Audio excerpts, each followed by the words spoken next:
Hello, everyone, and welcome to a brand new podcast. Today with War. War never changes. Again.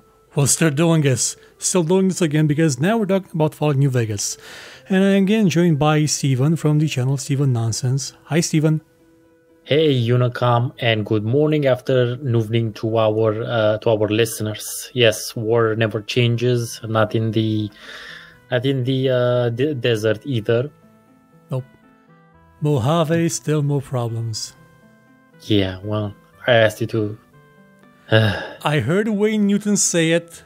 I had to say it too. I mean, Sure, fine. Yeah, so this will be our last foray into the Fallout franchise for the foreseeable future, since this is the last show we have in October. yep. But it's okay because hopefully, if we're still doing this by next year, we'll still have at least a couple of things to talk about in next year's October. Yeah, probably by then, maybe I'm gonna play Fallout for a bit more. I managed to play I think an hour of it. It was quite interesting. I got to the point where there was the attack on the place where that guy is with the death claw. Okay. And yeah. I don't think I read the dialogue correctly because I was distracted by something, and I just went out and started shooting everybody that was attacking, including the Deathclaw, like with a pistol. Yeah. I was supposed to have a power armor there, wasn't I? Yep. Because I found the fusion core when I went back in. Yep. You have to go on the roof. I killed the Deathclaw. Oh, It got stuck in a hole, and I killed it. that's good for you. In my survival playthrough, it's way harsher in my survival playthrough. The way in which I dealt with it was to actually let it fight all the raiders. So that would take it down a scotch, and then I went into a building and just shot at it from the balcony up until it approached me, and then I moved to another part of the balcony. It's really tough in survival mode. In my case, it wouldn't really. If I was starting to shoot it when I was on top of something, it would run and hide. It wouldn't stick around until it got stuck in the hole.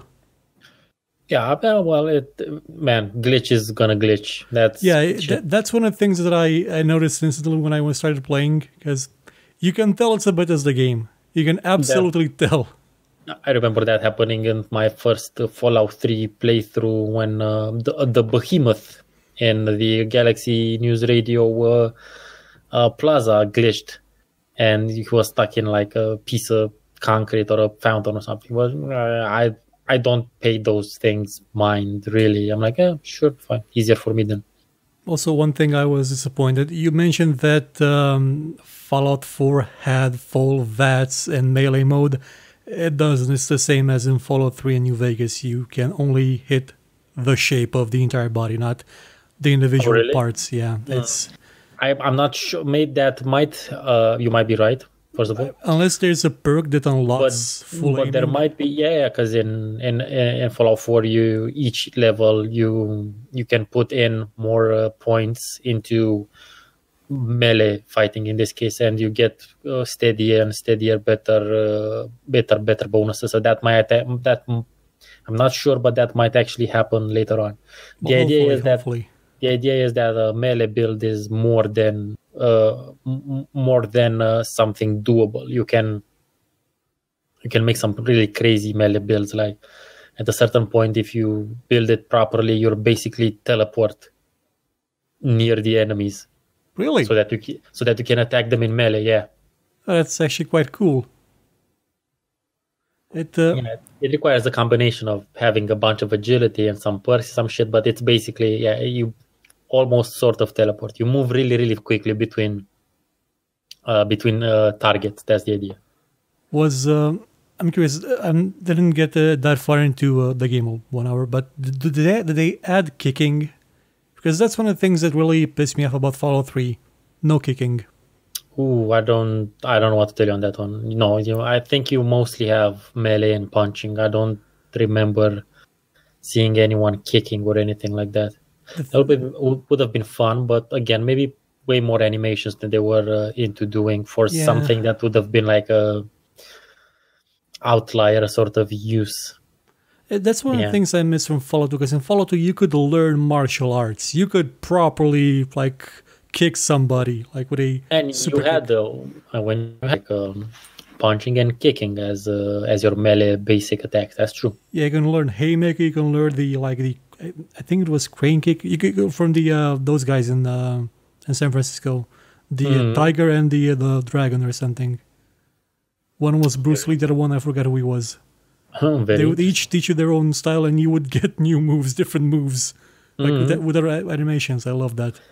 That's cool. I never spent that much time in San Francisco dealing with the Asian mobs.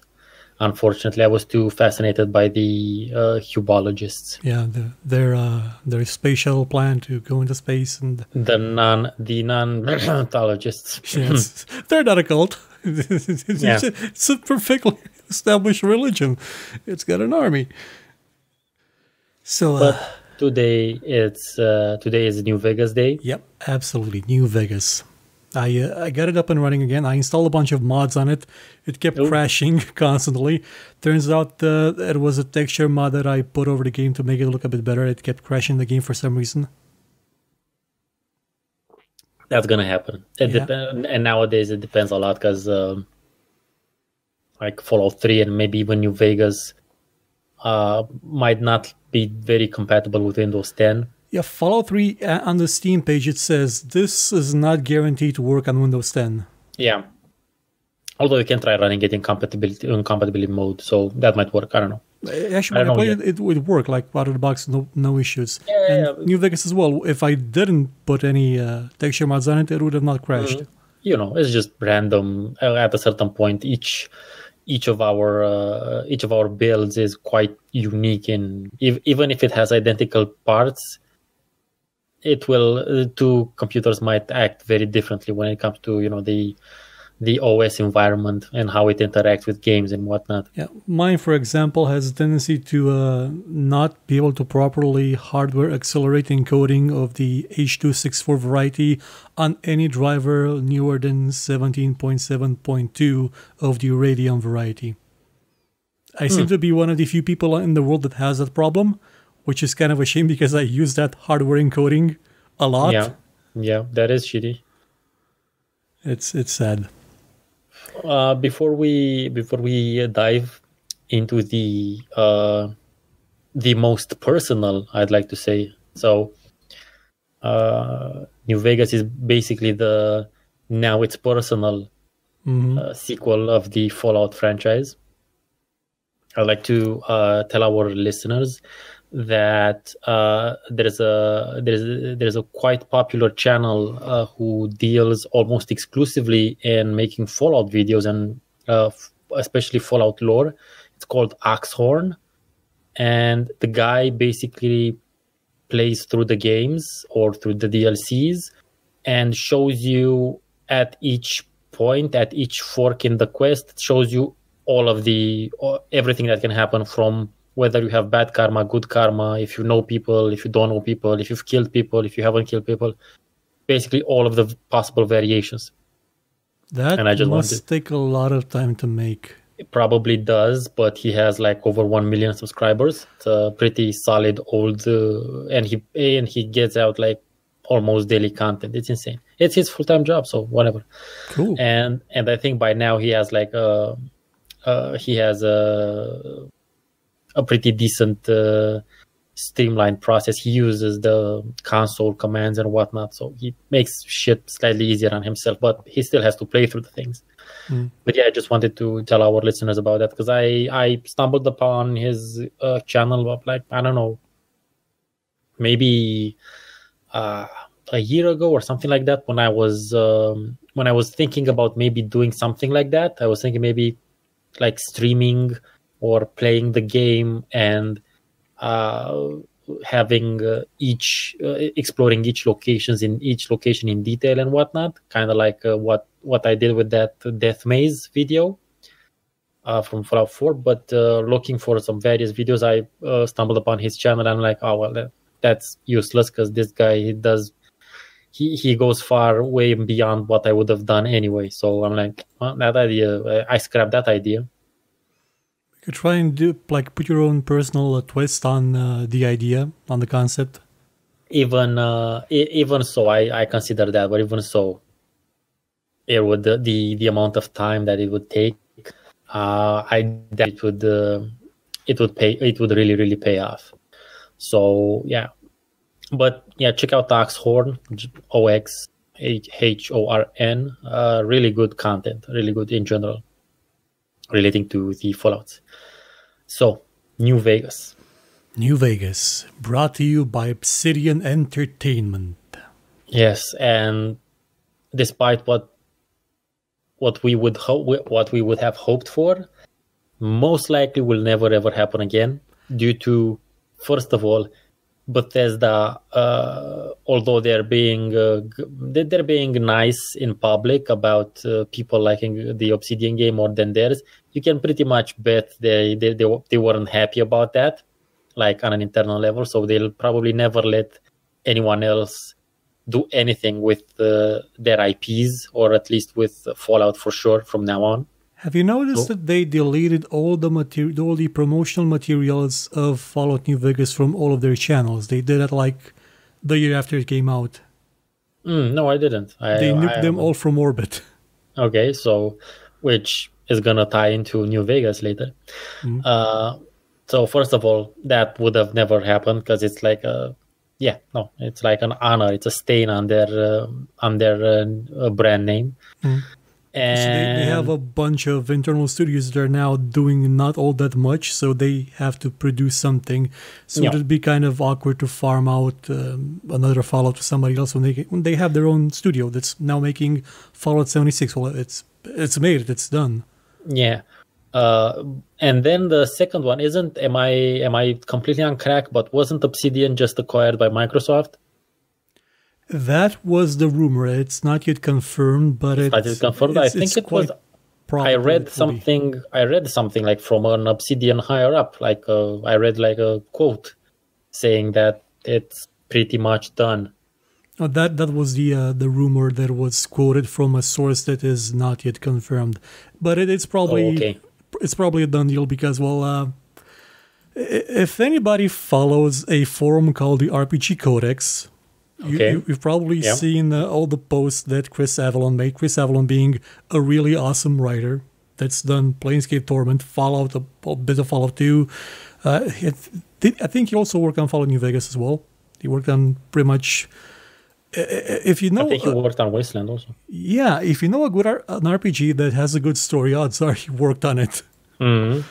Unless it's a Bio one, he didn't work on those. Well, he had some choice words to say about the way that the company is being run by Fergus Orquad and everybody else. And he left the company, by the way. And he sort of put most of the financial problems that the studio had on the fault of that leadership, that people would just not really give their best in terms of negotiating stuff, which is probably going to lead into the Metacritic debacle that happened with New Vegas. And there was the one thing when the people working at the studio were asked to work without pay because the studio was strapped for cash and couldn't pay them. After they actually got some money and could pay them, they wanted to give themselves bonuses, like the people in the upper echelons, instead of paying the people working their back pay, the salary that was owed to them. So when was this? This was around, I believe, I think it was before or maybe after Pillars of Eternity was launched. So when they were really strapped for cash. All the details are in the RPG Codex. I think there's a mega file somewhere with all the stuff that Avalon said. Well, the idea is if Obsidian will be acquired by Microsoft,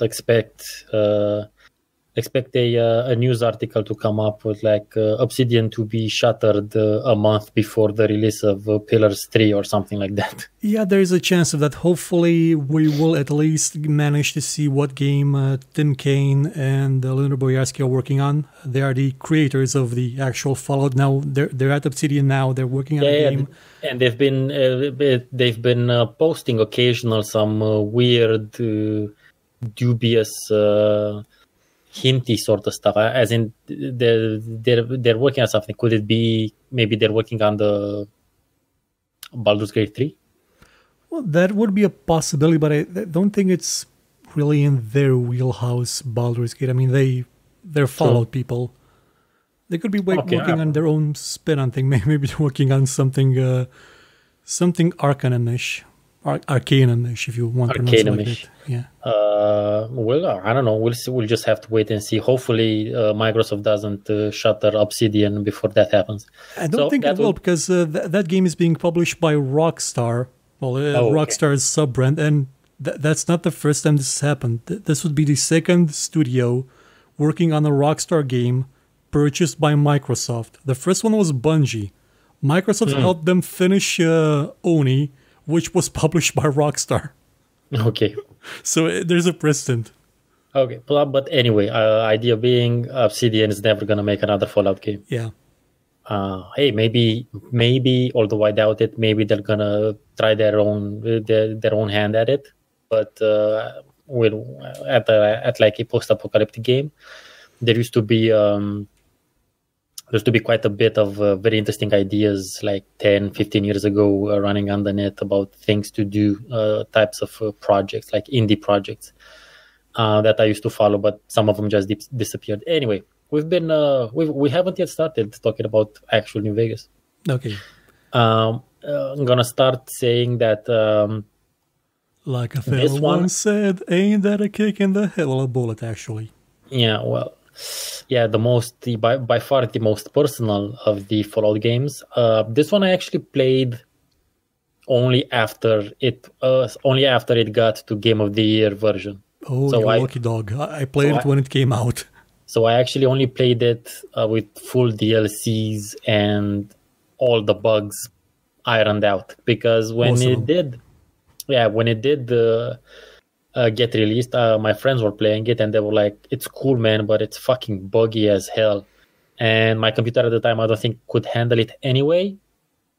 And instead of me trying my best to get it to run somehow, because I used to do that quite a bit, trying to, like minimizing everything and that sort of stuff, I was like, that's computer isn't up to snuff and the game's buggy, it's just gonna be a waste of time. So I waited and I actually played just the full DLC version, Game of the Year version. Computer-wise, I was in a similar situation to you, where the game didn't have enough memory. Like, even though it couldn't access like 4 gigs of RAM because it had that problem, it was 32-bit. I only had 1 gig of RAM. Actually, no, I had 1 gig of RAM because I was on the Athlon 64. And if I would walk too much, stuff would just stop loading. So there would be like an enemy floating a few centimeters above the air because the proper mesh for the ground was not yet loaded. But I could kill them, and they didn't have any AI loaded. And I would sometimes end up in enemy encampments after fast traveling for long distances. And the encampment was sort of like a bare bones, far away level of detail type of situation loaded. With nobody else around, I could just enter a building that was supposed to be guarded by 100 people, like on the outside. I would just walk in, and nothing would happen. They didn't load. Fun times again, yeah. So instead of going through all of that shit, I just waited till I had the time and the computer and the game to actually play it. It wasn't even my version. It was I got it on loan via Steam account. Yeah. Oh, by the way, if anybody's gonna buy Fallout New Vegas now in Europe, or in the past couple of years in Eastern Europe, don't be afraid that it says that it's the Russian version. It works in English. It's just that Bethesda gave one C company the rights to publish it in this part of Europe, and they just said it's the Russian version, but it's the English version as well. I got it like last autumn or last winter sale. So I'm in Denmark, so it's fine. I don't have any Rus in it. I've had it for, when was it? Actually, I have no idea because I played it last day and it doesn't tell me when I bought it. But it's been there for a while, but I haven't really played it properly since 2010. I played it. Yeah, it's been a while. But the thing is, I've been watching through Oxhorn's videos of New Vegas. I just noticed. So I played through the entire game, and I thought it was there was a lot of stuff in it. But watching through his super duper detailed playthrough, I realized I maybe saw, I don't know, 35% of the game. Yep. That's how these games are usually. Yeah, in part due to playing a particular sort of alignment, let's say.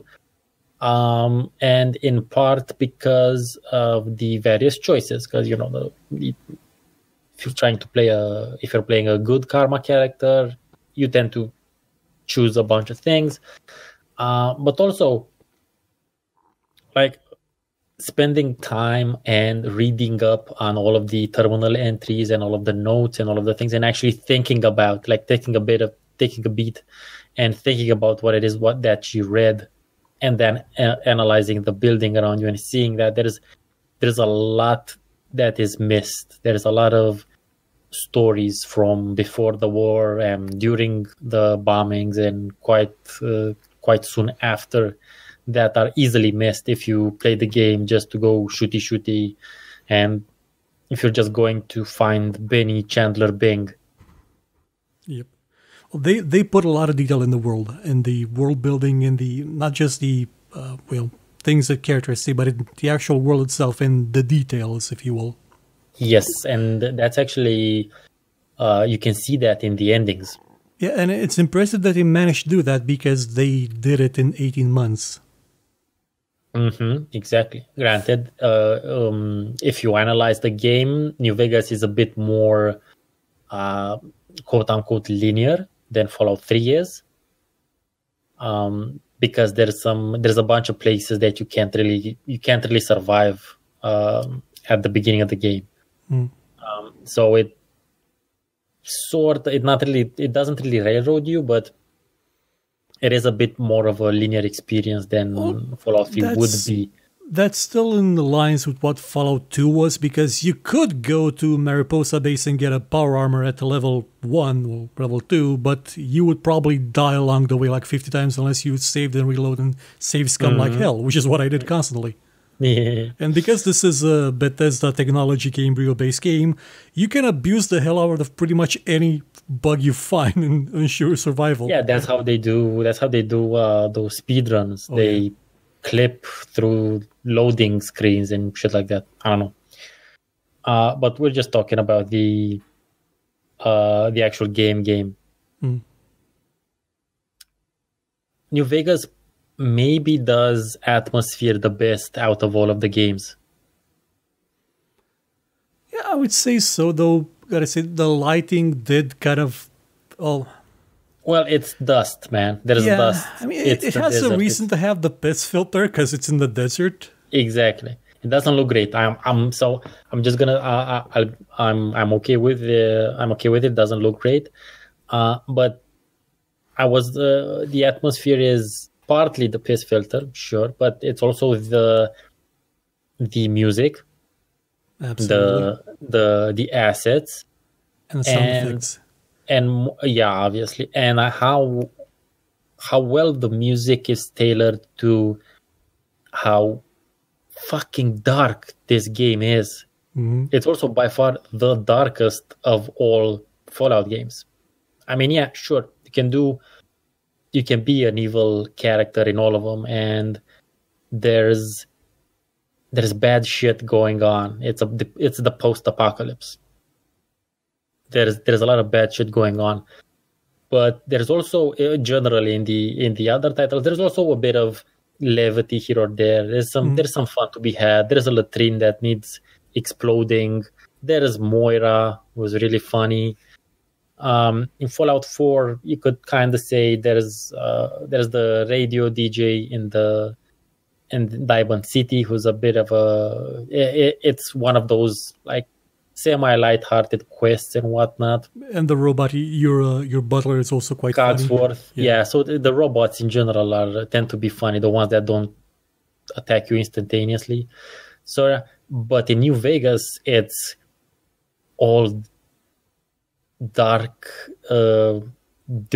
depression-y sort of.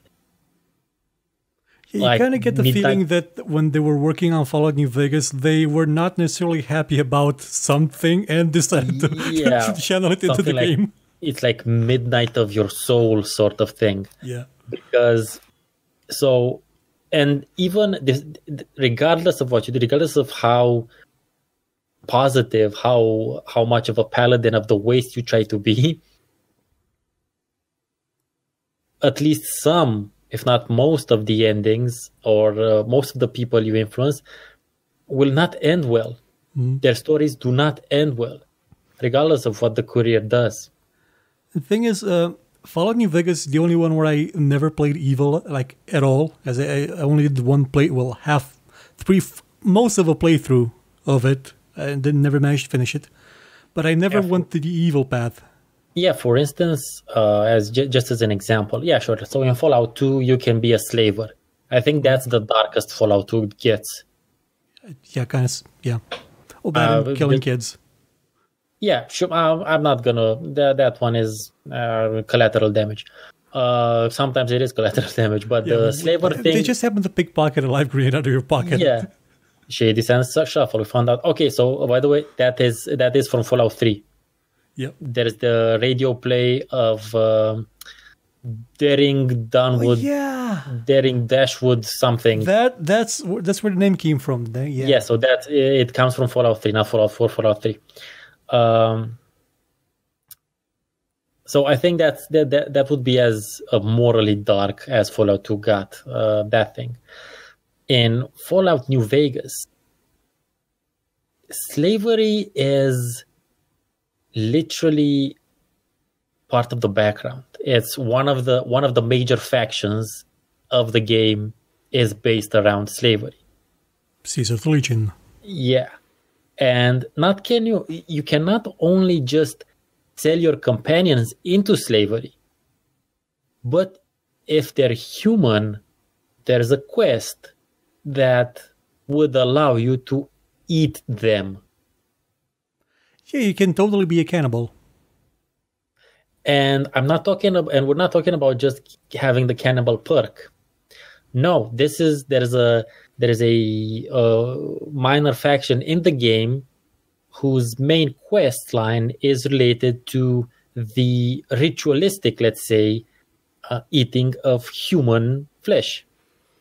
Oh, when I make an evil playthrough, I'm going to have to find them because I didn't find them in my first one.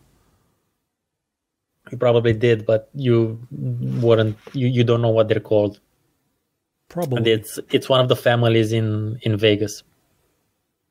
So, yeah, that just goes to, and that's just like the tip of the iceberg. If you pay really close attention, there's like some really thought-provoking quests, like stuff that has to do with PTSD and depression, and there is a rape survivor, and then you can get the quest to find the rapist and kill the motherfucker. As I said, by far the darkest, and that's the entire game. That's what happens throughout the entire game. Mm-hmm.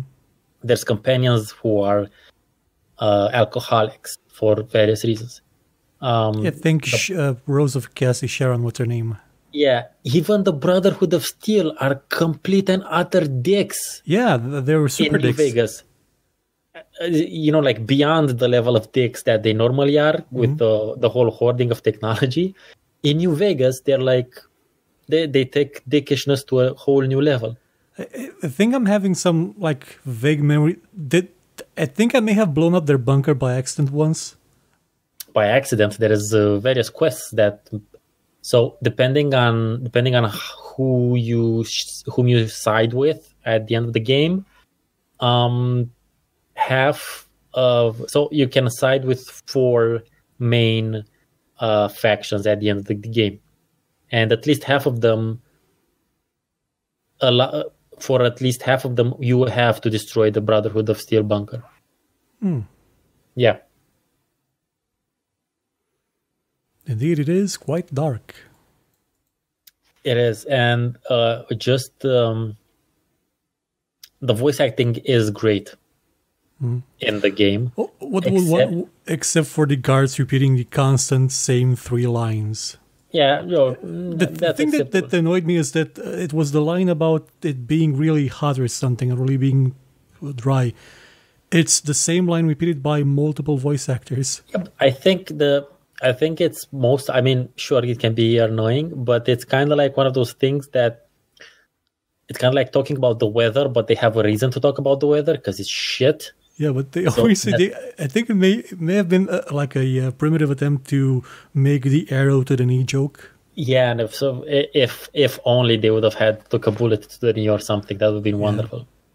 But by far, like the worst voice acting is Benny's. Well, it is Chandler Bing. Yeah, in case for those who don't know, is actually voiced by Matthew Perry, aka Chandler Bing from Friends. And it's like he has beyond the fact that he's actually the catalyst for the entire game storyline happening. His voice acting is shit. It's so bad. It's not even so bad. It's good. It's just wooden atrociousness. Well, he really wanted to be in the game, in a Fallout game, and they put him in there as a present. Yeah, he could have done, he could have tried it at least, like give it the old college try. Yeah, well, that was really bad. That was shit. I'm not sure if they could have afforded him making an effort, because he was on Friends. He was getting millions of dollars per episode. I don't think he was on Friends by then. No, when he was on Friends, he was getting millions of dollars an episode. Yeah, but towards the end, each was getting 1 million per episode. Yeah. But they're probably still getting a fuck ton from syndication. Oh, anyway. Hell yeah. Like for the rest of their lives. So if you want Matthew Perry putting in an effort, you gotta pay more than you can afford. Yeah. Well, you might have a point there, but shit. One cool thing. No, go. I was gonna say that the voice cast had a lot of somewhat famous names. I mean, Michael Dorn was back. He was Marcus again. Felicia Day was in it. There was Zachary Levi. The guy that's now Shazam used to be Chuck. Remember the show Chuck? Yeah, I've never watched it, but yeah, I know what you're talking about. That was a fun show for a while. Don't forget that my initial shtick was movies. So yeah. Go on, Dan Craig was also in there. Yeah, no, I wanted to say something. Like, if there's there's obviously several things that New Vegas does so right, but it does another thing that is quite unheard of up until. Actually, no, it's the only case. Fallout New Vegas actually offers conclusion to a storyline that started in Fallout 1, which is something that we didn't cover. In Fallout 1, one of the first major quests you get is to save Tandy. Mm-hmm. Tandy is kidnapped by a gang of raiders called the Khans. Go. Say Unicorn. Which show up here as the Great Khans, I think. Yeah. So you pretty much wipe them out in Fallout 1. Then in Fallout 2, you as the player stumble upon another gang of raiders who are also the Khans. They were actually started by the surviving members of basically the people who weren't in the base when you came through in Fallout 1. And then and obviously you killed them in Fallout 2 as well. Mm. And then there's nothing in Fallout 3 about them. Oh, they're too far away. Yeah. But then in New Vegas, you get to find the Great Khans, who have the same logo as the Khans, which has to be said, pretty cool ass graffiti logo. Yeah. Mm. And they have stories of what happened in Fallout 1 and 2. And you actually get to they get to a conclusion. There's an ending. There's an actual ending to their story, sort of. And as far as the game is concerned, again, depending on your choices and whatnot, the cons can either disappear completely, can be destroyed, or they move on and they do their own shtick in some other place of the country. So they either die or they survive and thrive, actually. Those are the two extremes.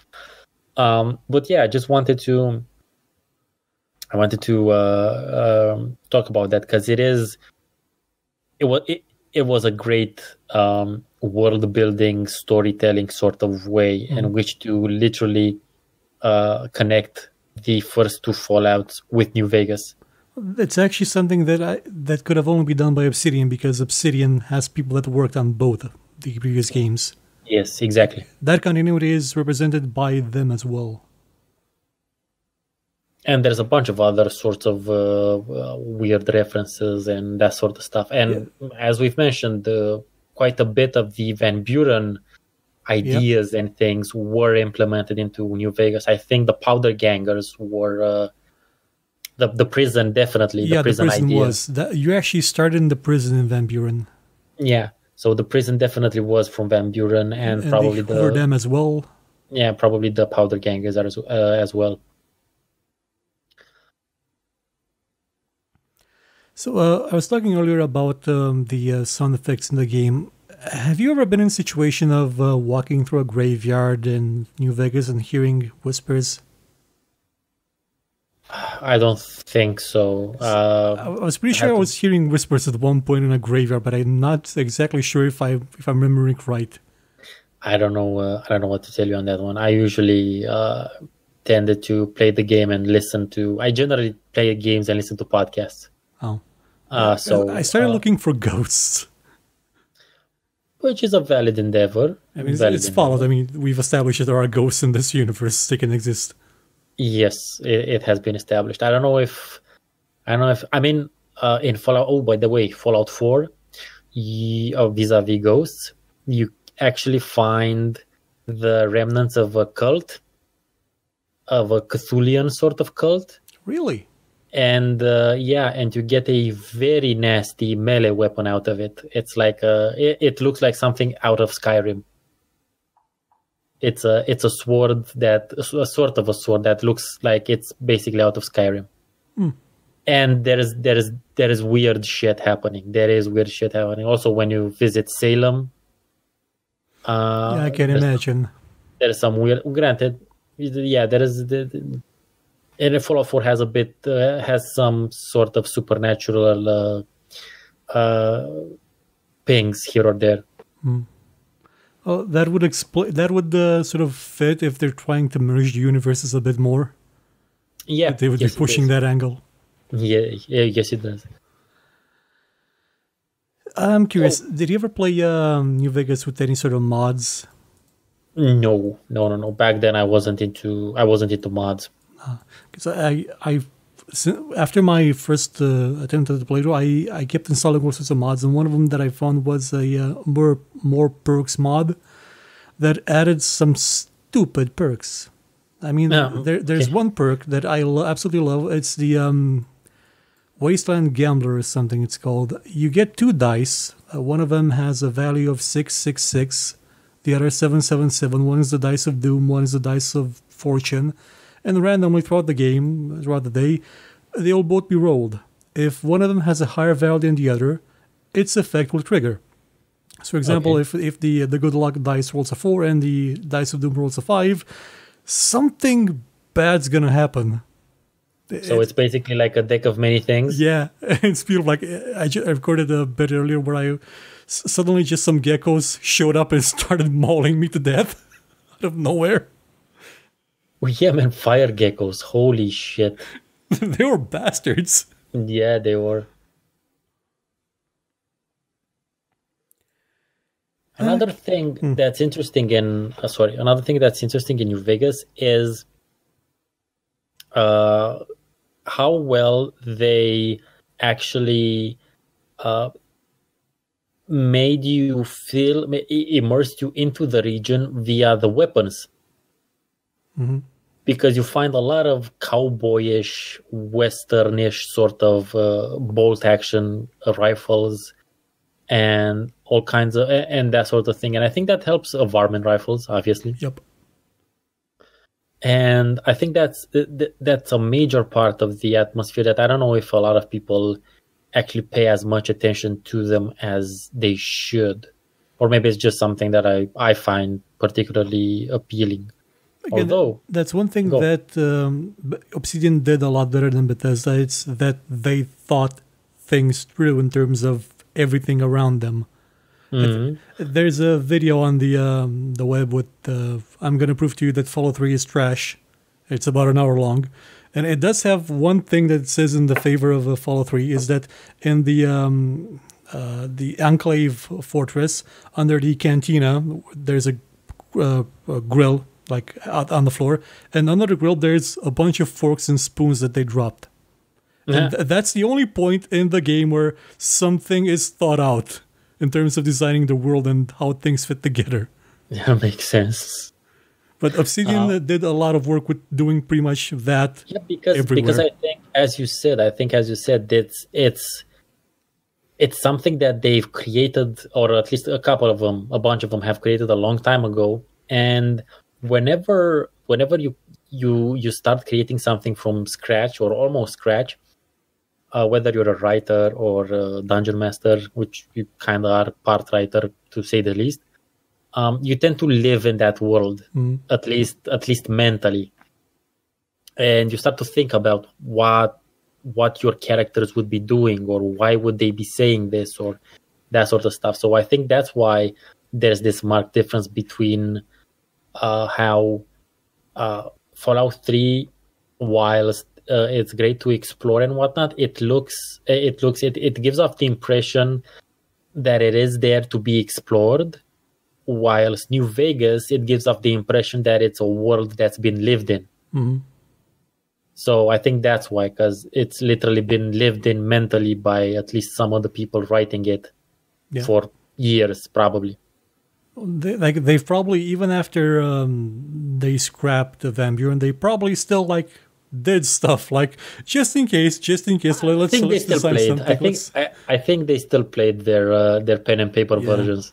Yeah, pen and paper. That's where this series started. That's where a lot of great RPGs started. They were played on pen and paper. Yeah, and I think if I'm not mistaken, in Van Buren, the plan was to have two separate groups of people playing the game in the same setting at the same time, basically. And at one time, each group would hear of and deal with the aftermath of the things that the other group did. And that's how they would have, and that's how they, it helped them with writing it and writing the dialogue options to the various, basically to various options that you had to do. And come to think of it, that's a brilliant ass idea, actually. Yep, it is. To create a very realistic type of computer game, to create a realistic sort of experience. Now, I'm pretty sure that was about Van Buren. I'm not sure. I might have read this approach relating to a different RPG, but I think it was about Van Buren. I'm not entirely sure either. I could be wrong, but let's pretend it was Van Buren. Don't tell us in the comments if you're wrong. Yeah, because that sounds like actually like a solid way of literally getting some real world options in your computer game, and it's a good idea. It's a good method of prototyping stuff, rather than I think the players would do this, that, and the other thing. How about we add on to that what a group of actual players actually did? Usually not going to be this, that, nor the other thing. It's going to be Plan Z from outer space. Yeah. It's going to be, instead of going into the prison to rescue him, let's all get hired as cooks in the prison and janitors and that sort of stuff. Curiosity. Back to the... Sorry. You go. No, you go first, and I'll continue my weapon talk. Okay.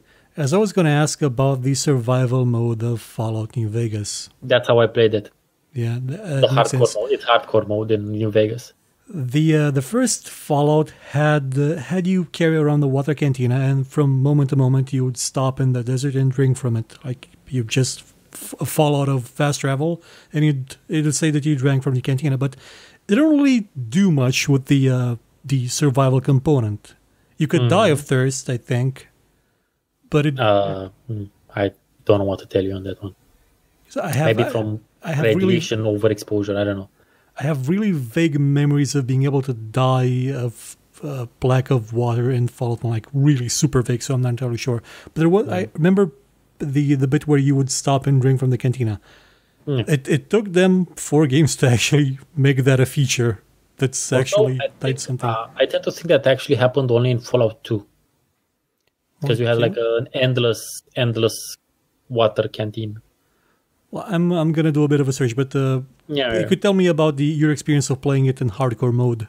Yeah, I played it. So by the time I got to play it, I had heard about hardcore mode, and to be honest, at that point in time, and even now, that was kind of like really interesting to me, and I was interested in approaching the post-apocalyptic genre from that much more of a hardcore approach. Because in the meanwhile, I had already started playing tabletop RPGs, and like I said, I actually started with playing a Fallout pen and paper RPG, and I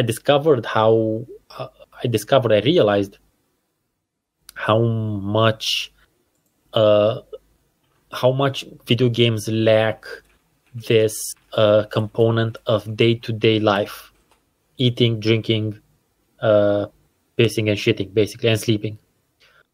And because when you think about it, we spend quite a bit of our days doing those particular things, and if we don't do them, then it's bad. It can get really bad, from severe dehydration to problems with your intestines.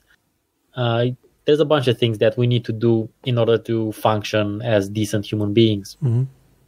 So when hardcore mode for New Vegas was implemented, I think as part of one of the DLCs. I don't think it came. I mean, I'm pretty sure it didn't come with hardcore mode. I mean, the bugs made it hardcore, I'm pretty sure. But once that was a thing, I was like, I was gonna play that anyway, and I was like, why not just start playing the game that way? Because if I start with hardcore mode, then there's no I'm not gonna think I'm wasting time playing the vanilla version.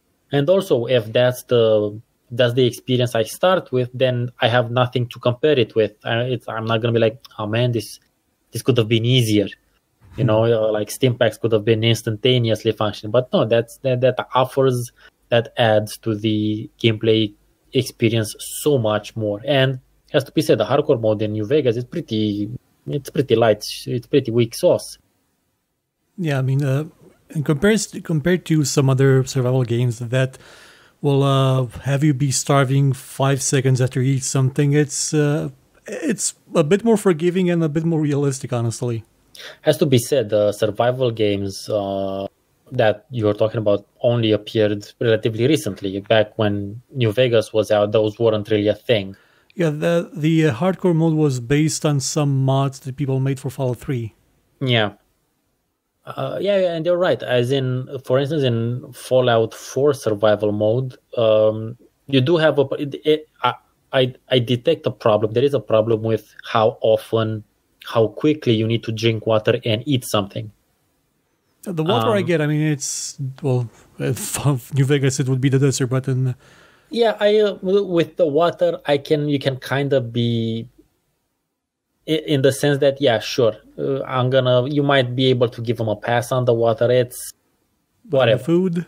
On the food, not so much. Actually, there may be an explanation, because there's a thing happening with our food, with our crops, with everything we basically eat, all the plants.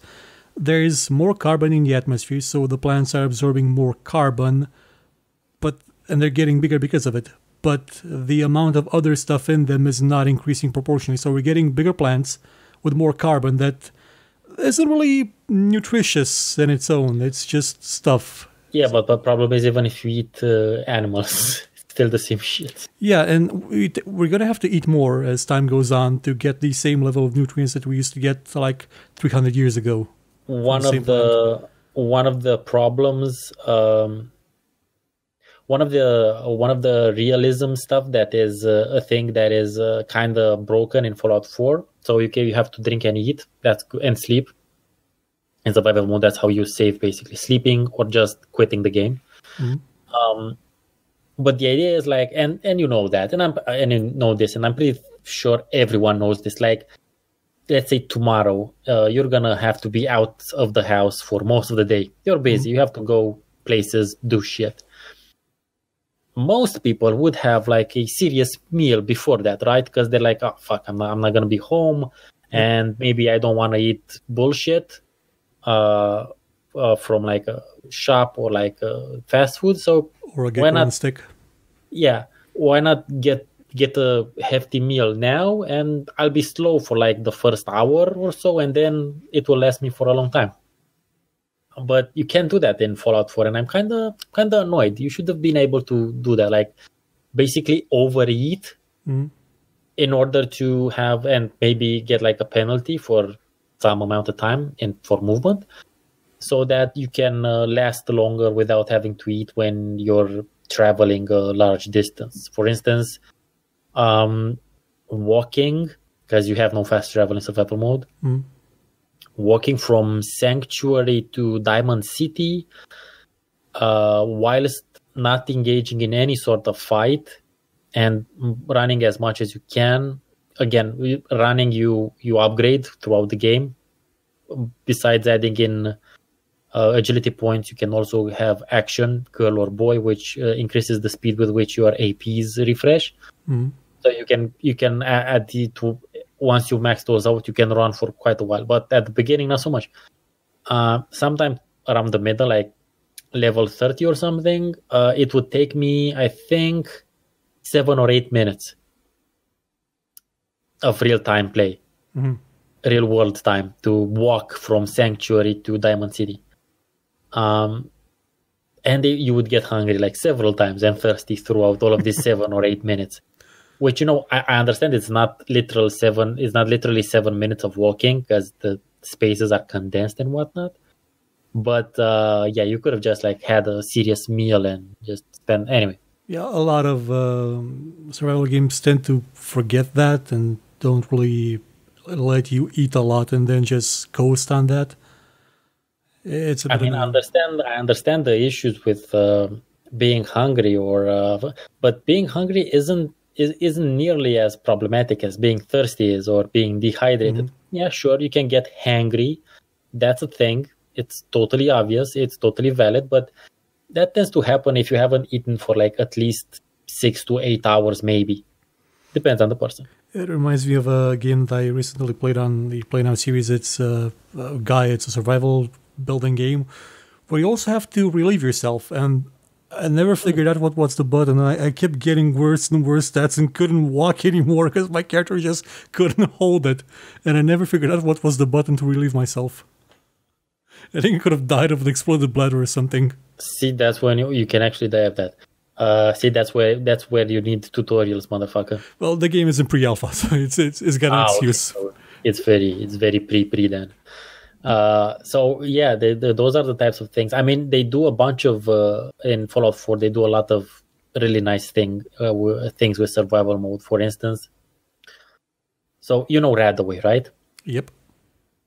But the idea is in survival mode, you actually have a massive disadvantage once you take Radaway, because it's basically kind of like going through chemotherapy.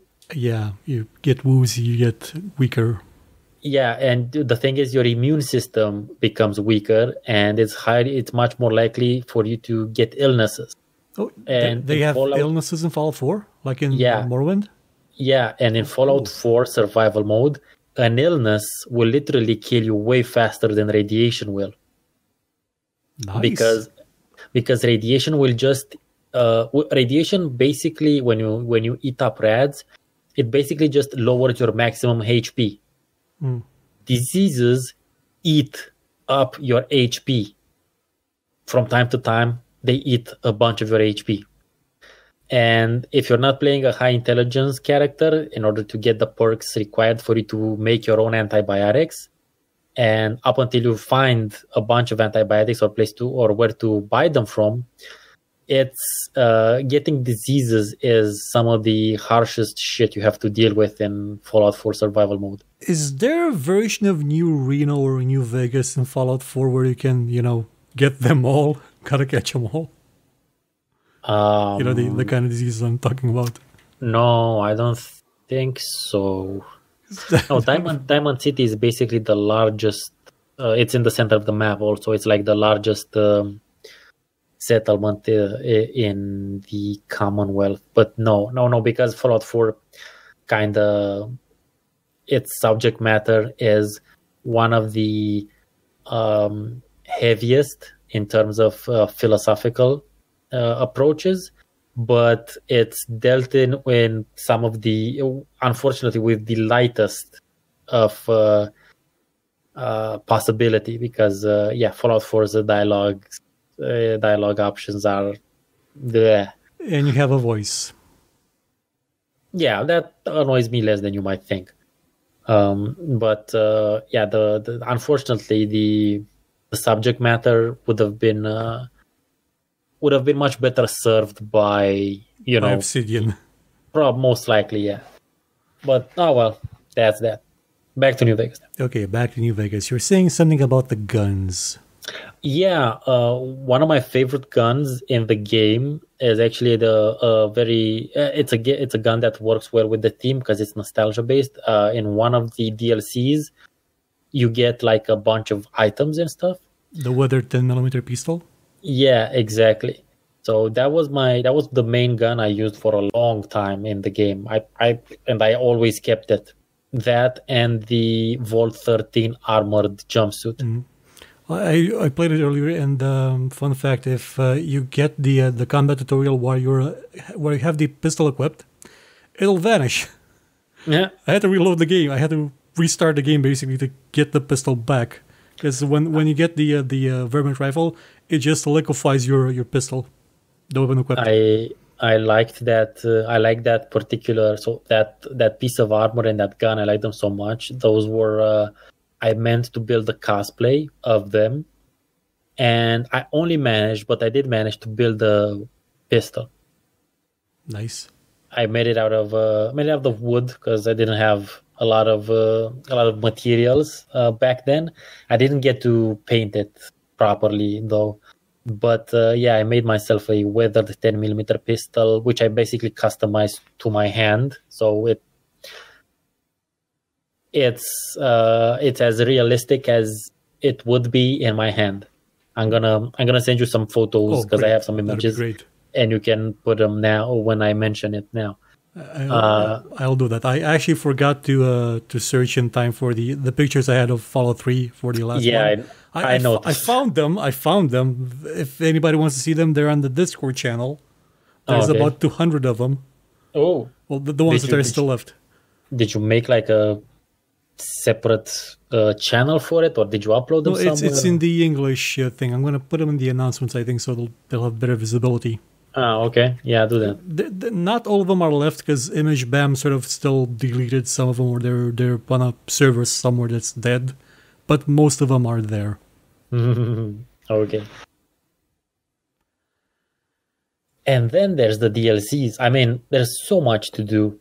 There's so much to do. Such dark stuff to do, and the DLCs don't actually there's one DLC, and now that I think about it, there's one DLC that it is kind of lighthearted, sort of, and kind of goofy, to be honest, in a dark sort of way, but the other ones have to do with ethnic cleansing basically, or genocide, and another one has to do with greed and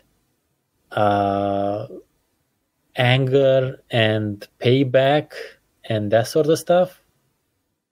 And the last one is more or less just about coming to terms more or less with all of the horrible decisions that you had to make up until that point. I haven't gotten a chance to play any of the DLCs. They're installed there, but I never played them. Never got to that point. Yeah, no, it's they're definitely they're very different experiences. Each DLC is a very different type of experience than the base game, but they all fit in the base game to a certain extent, except for the big mountain one, which is the goofier one, but still really, really fun, really interesting. That one has some dark shit in it as well. Obviously, it's where you find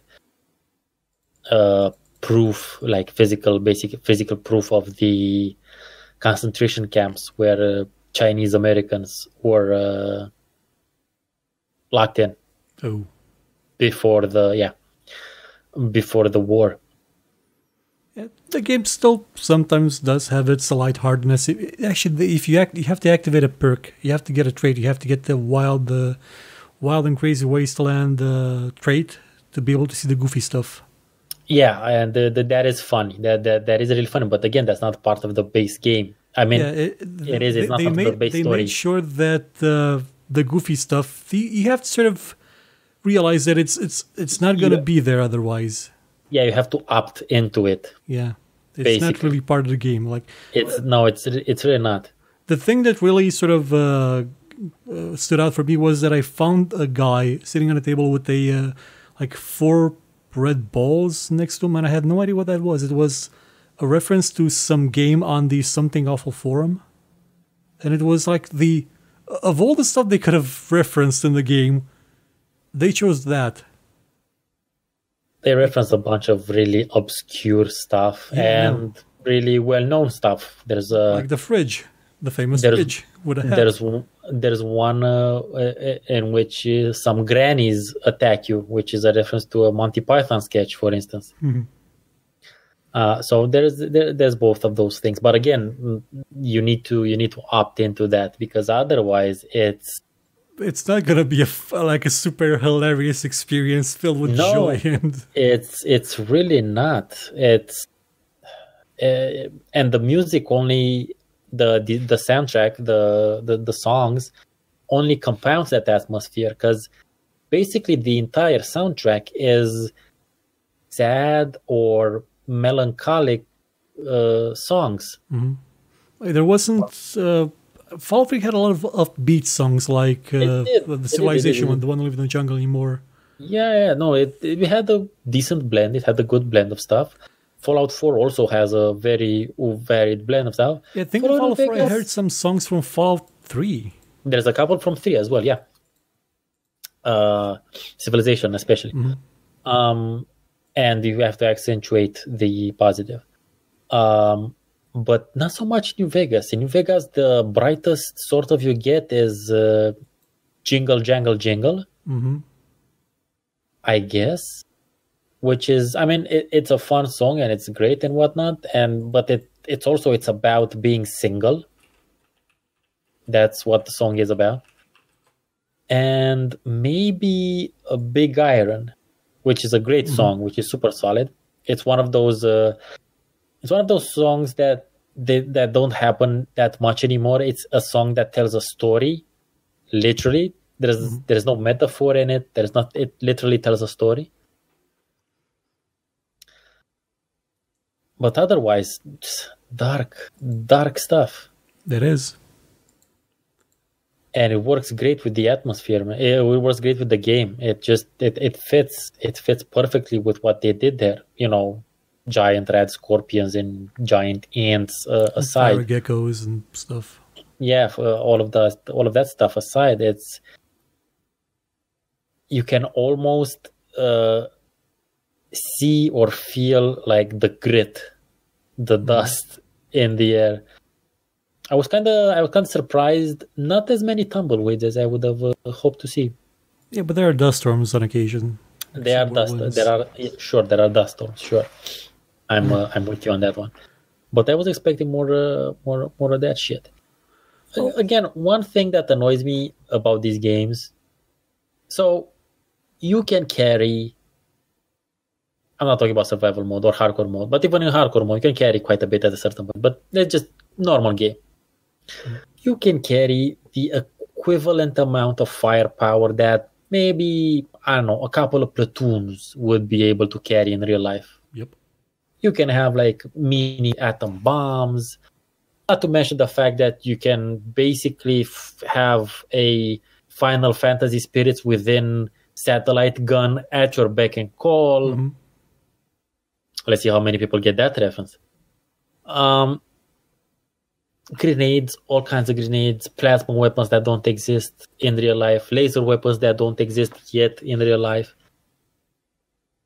But not one fucking pair of wire clippers. Yeah. Because you hit, like, you see like chain link fences, man. It's a chain link fence. Yeah, I think it's a chain link motherfucking fence. There was a faction that was living on an airport base. The boomers. Those guys were separated completely from the rest of the world, and they basically kidnapped me and say, "Okay, now you're gonna help us find out about the rest of the world." I'm like, "Why?" Don't kidnap you. You have to go. It's really hard actually to get the boomers, because you have to find out how to avoid their bombs, their howitzer ammo, basically. I'm not entirely sure how I got to them. But when I got them, I sort of felt like they were separated enough from the base, from the rest of the game, that like they were maybe planned initially as DLC and then slapped into the base game. That's what I felt back then. I don't know. I don't know what to tell you, but they are really different because they were survivors from a vault who found the airport base and guns and whatnot. It was one of those. They came from one of those vaults that had a shit ton of guns and weapons in general. So those are the boomers. But yeah, the idea is all of that firepower and not one pair of goddamn wire clippers so that you can cut those fucking fences. Because there's places in the game where you meet up with like a chain link fence, and all of that firepower can't do shit against the chain link fence. And the thing that really bugs me is that I think at this point in time, the GameBrio engine had DMM in it, meaning digital molecular matter. It means that it has all the software needed to calculate exactly how a material would behave if you apply any force to it, like how it would behave in real life. It would do it in a simplified way compared to something like like FEMAP, like an actual. We don't need complicated shit here. We would just need the ability to cut. But the thing is that would do it like on the fly. You would even add its own like texture to the material, so it wouldn't look like it was transparent. So it could have been there, but that would have required Bethesda to license a newer version of GameBrio instead of changing its name to Creation at some point in time. And Obsidian would probably need like time to use it, which it didn't. Those poor bastards. Unfortunately. It's the same thing in Fallout 4 as well, but generally in Fallout 4 considerably less chain link fences, and usually you find holes in them. But yeah, that I remember that being something that really, really annoyed me and really broke the immersion of even hardcore mode in New Vegas. Because, in like a tabletop setting, that'll be something you would do. Yeah, unless you found like a chair or a couch right behind the chain and you can just press use on it and teleport onto the couch. No, this wasn't that situation. That's something you can do. That's something I did in Fallout 4 and in Fallout 3. It's something that's common to these games. You can teleport through windows, through walls, onto couches. It's a superpower you have. Well, you have to take the good with the bad, or the bad with the good. I don't know. The good with the funny with the ridiculous. Yeah, exactly. On the other hand, it's the Fallout universe. There's crazy shit going on. I mean, there's bipedal crabs, man. Yeah. Let's be. You have really suicidal companions. I remember in New Vegas there was infiltrating somebody's base. It was filled with trip mines, filled with all sorts of traps, and I was slowly moving around, disarming each and every one of them. And then Boone comes in and just starts walking. Yeah. Walking. And Well, they all on the other blow hand, up. Boone is suicidal, actually. I actually installed a mod that made the companions not trip mines. Yeah, They would just that kill is me. annoyance, and it's kind of annoying because you can totally play and finish the game as a solo, playing solo. But all of the companions have their own companion quests, and all of them have their stories, and all of them are They're super quite interesting. cool. Yeah, and all of them are super, and all of them are dark as shit. Also, Like when you meet Boone, he asks you, "Hey, you want to help me kill somebody?" yeah, and Boone has maybe some of the most personal type of story of all of them. I mean, sure, all of them are darkish, but Boone especially. Oof. And you have to work a bit to actually find out the real version of the story, I think. Yeah, it's 'Cause I not. think I bungled it a bit and killed the wrong person at some point. It's harsh, man. It's dark. Yeah, it's New Vegas. It's New Vegas may as well be Chinatown, I would say. But so now, whilst we talked about this relating to Fallout 3, so we talked about how at the end in Fallout 3 they don't show everything that happened in like slides. Yeah, because you have a lot of the all of the results. Yeah, the results in the radio. Three Dog mentions most of them. Yeah, well, in New Vegas, you kind of do have. Mind you, probably isn't all of them. It's mostly related to the main things. But the thing is, you have 4 main endings. So towards the 60-70% of the game, you have to choose one of 4 options with which to continue and finish the game. You can choose to side with House, which, by the way, is the closest thing to the Master that we've seen. Not to be confused with Hugh Laurie. Yeah, no. You can side with the NCR, you can side with Caesar's Legion, or you can side with Yes Man, which is what I did. The Yes Man option is basically the only one where New Vegas remains independent, and I didn't like any of the other 3. So obviously I was like, oh, I can do this myself. Shit, I'll do this myself then. But again, in all of those 4 endings, everything else has its own variation.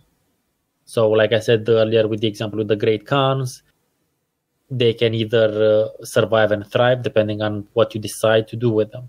The Brotherhood of Steel, the same thing. The families on the Strip, the same stuff. The people in Freeside, again. So each of them has their own versions of shit that happens, basically, and you're told that at the end. And yeah, that helps to. I think that also they did that because of the criticism that Fallout 3 got, that there weren't enough slides at the end. So yeah, Fallout New Vegas, man, it's especially now the unbuggy version. Yeah, it's a dark experience, but it's a great game. it's also especially if you install a lot of community patches that remove stuff like the constant stutter that will happen when you move, or a lot of the other bugs. Is there stutter? I don't know. I played it. I played like 5 or 6 years ago. Yeah, there is. It's something that also Oblivion had. It's something common to this engine. It would happen from time to time. Okay, so it's an engine thing. No, yeah. I thought it was like a buggy bug. When you move, it's sort of like you don't move at a constant rate. You move in ticks sometimes for no reason. It's an engine rotation. I see. The engine is the thing that people really didn't like the engine when it came out. It was an old engine that showed its age badly, especially in New Vegas itself in the city, because it was broken up in 2 because they could not fit. Well, actually, that's more to do with the consoles. They could not fit in the memory of the consoles the city as it would have been, like the entirety of it. It is a big motherfucking place. Yeah. Although I said, I think actually New Vegas is it's a tighter sort of map than Fallout 3. But again, considering the amount of time that they had to build it and script it and write it, and considering all of the options that you have, it's a miracle. I wouldn't go as far as saying it's a miracle because it did ship with a shit ton of shit in it. Yep. But right now, it's we should consider ourselves thankful. We should be thankful and lucky to have had it. Absolutely. Out. But I have to say, I don't plan on playing it anytime soon, just because of how dark it is. Well, I keep planning to play it sometime in the future. Hopefully. I'm going to play Fallout 3. As I said last time, at a certain point, once I fix my computer, which fuck knows when that will happen, I do plan on playing Fallout 3, and I will obviously do some sort of content relating to it. But I'm not that eager to replay New Vegas, just because the things were so deep, dark, and depressing that they stayed with me. And I can always watch Oxhorn's videos about it. So, again. Well, when it comes to Fallout New Vegas, there's also the final dark thing that happened. The game got a Metacritic score of 84. And the contract that Obsidian made with Bethesda, it was stated that if it got 85, they would have been given millions of dollars in bonuses, because they had no royalty no royalty payments in their contract, just flat out money, because they needed the money. That's true. Because of 1 point, they just lost a lot of money. They had to fire people. Well, yeah, I know. We do need to, at a certain point, we'll have to address.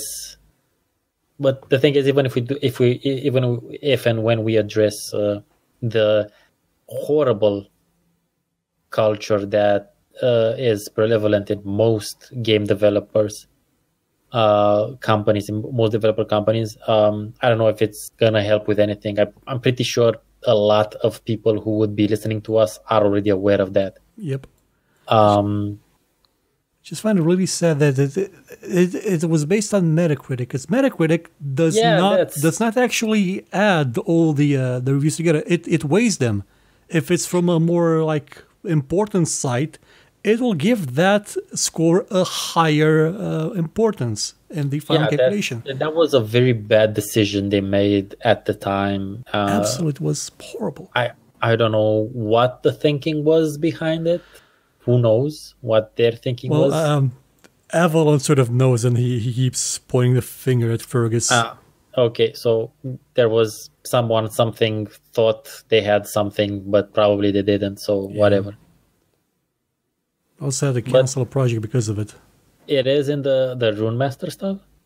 No, Rune Master was made internally at Paradox. They canceled something. Paradox. Sorry about that. Called Vermont, I think, or something. Obsidian worked with Paradox to make Tyranny, so that's why. Pillars and Tyranny, yeah. So that's why I was a bit confused. Yeah, sorry about that. It did sound like Rune Master sounded something like that. Obsidian should have maybe. Yeah, but again, thankfully it happened. Thankfully, it's also as moddable as all of the other Bethesda games. There are some crazy motherfuckers who are rebuilding it in the Fallout 4 engine. I hope they do a good job of it. Last I've actually seen, like recently, I saw some a news piece on it, and it's looking good. It's looking good. I say this because people have been trying to remake Morrowind and Skyrim's engine for ages. Well, yeah, but isn't Morrowind insanely huge? It's smaller than Skyrim is. It's Yeah, but it's more than Skyrim, but still, it's not. I mean, as in, isn't there so much more shit to do in Morrowind, or more complicated shit to do in Morrowind? There would be a bit. It is a bit more complicated because it has more text and like it's very very text driven compared to the other ones. So there's more input. Yeah, you can bet your ass it won't have resizable windows. Oh, I know. I know that's what gets you hard. I keep modding the interfaces. Even in New Vegas, I added the mod that lets you actually see all your dialogue options at the screen at the same time, so you don't have to scroll like some peasant. Yeah, that's a couple of those mods, especially the ones that relate to dialogue options, are definite. You definitely need them in Fallout 4 as well. If you're not playing with, if you don't want to get achievements, which I do want, so I'm playing with the shit version. You do need those. Yeah, definitely. I still don't get why didn't they make the window bigger, because their facial animations, they're nothing to write home about. I think it was a console choice again. Probably would have been too small. The type would have been too small. Yeah, I guess because there was still not even full HD was a thing back then with TVs. I mean, I think Mass Effect 2 was one of the first games to outright not work properly on a non-full HD TV. Like, you could not see anything in it, and that was released. It was released the same year, so there was still the problem of people using their very small TVs with small resolutions. Yep. So probably that's why we got that. But yeah, you're right. Yeah. So what's gonna be the title for this one? What do we think? So we like Fallout. We really like Fallout 2. We have mixed feelings about Fallout 3. Yeah. Fallout New Vegas makes us short pants. Maybe. Fallout New Vegas make New Vegas boaty face. No. Let's we're gonna have to brainstorm on that. Yeah, we're gonna have to workshop this. Jingle jangle jingle. And we're off. Yep. Have you made any progress on the computer? No, I've made progress in the sense that I've eliminated the video card as a possible culprit. So progress, I guess. It's progress. I mean, it's down to the motherboard or the SSD. Yeah, that's those two might be a bit more complicated to see if I can test. But in the meanwhile, I am using my laptop. Thankfully, my laptop is still functioning. Granted, the battery's been dead for a while, so it's basically it's a very portable desktop. Yeah. With an included monitor at this point in time, because it needs juice in it. But yeah, it should at least allow me to get some nonsense casts out there. And because you have to keep in mind, I did used to make some gaming content on it, but it was really hard to do.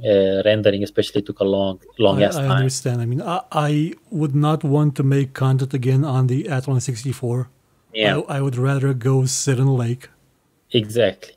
Irradiated lake, maybe. So I don't know. I'm gonna try to get Halloweeny themed sort of nonsense cast up next week, which should be, as in tomorrow or in a couple of days after this is released. Yep, you have until Wednesday.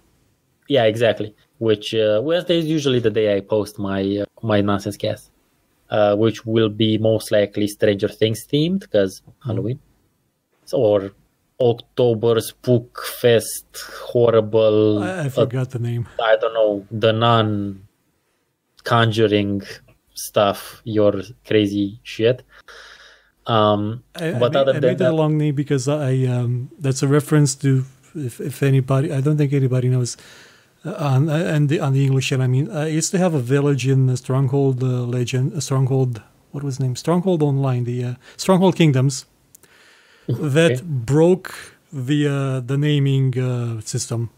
I was in the beta phase and I broke it because I named my city Pufu Chestershire Field up on Vilborg something, and it just kept going and going and going and going, filling the entire screen. And everybody that saw my village was in terror of something having happened to their PC because it's just wall of text.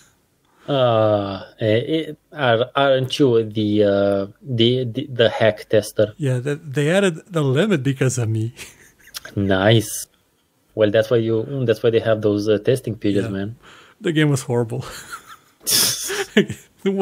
Instead of became the equivalent of Magic the Gathering, but without the fun, because you would get packs of cards. Those cards would give you resources or abilities, and you had to buy them. And you may as well not play if you didn't have money for those. Okay. So yeah, shit, basically. Yeah, but it's quite popular.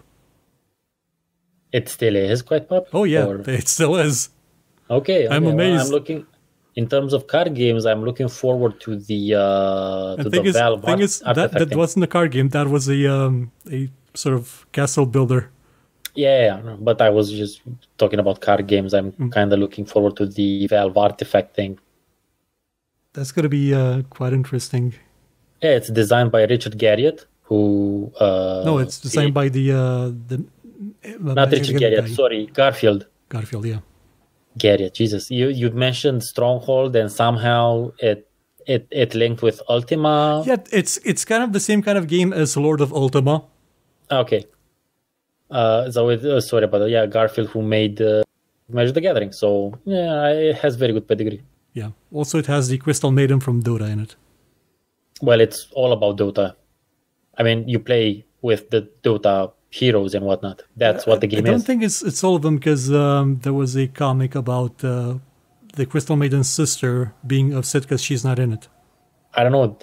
Maybe it's not all of them now. Probably. But it's at a certain, they're going to have expansions. Shit. I still can't get over how Valve keeps getting away with having Lina Inverse in Dota. Because that's a character from the anime Slayers. Well, the name is from the anime. The character itself has very little to do with... It's still the same name, though. Doesn't have... Yeah, sure. But I wouldn't be surprised if the name has, like, it's taken or something like that.